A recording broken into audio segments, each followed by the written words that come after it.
السلام علیکم۔ انگریزوں کے زمانے میں ایک عالم بغاوت کے الزام میں قید میں تھے۔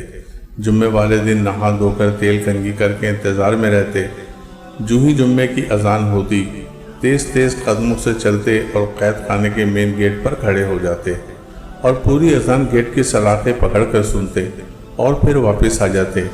انگریز منتظم قید خانہ جو ان کا یہ معمول دیکھ رہا تھا، آخر اس نے حافظ صاحب کو دفتر طلب کیا اور پوچھا، تم یہ کیا تماشا کرتے ہو ہر جمعے والے دن، جب تم کو معلوم ہے کہ دروازہ بند ہے اور تم اس سے باہر نہیں جا سکتے، تو پھر اتنی دور چل کر جانے کا کیا مقصد ہے؟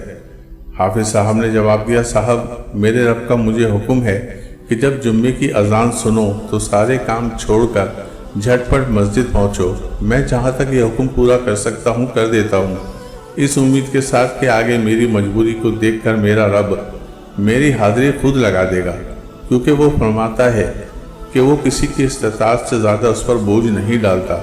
مجھے امید ہے میرا رب مجھے جمعے کا اجر عطا فرما دے گا، اگرچہ میں قید میں ظہر پڑھتا ہوں۔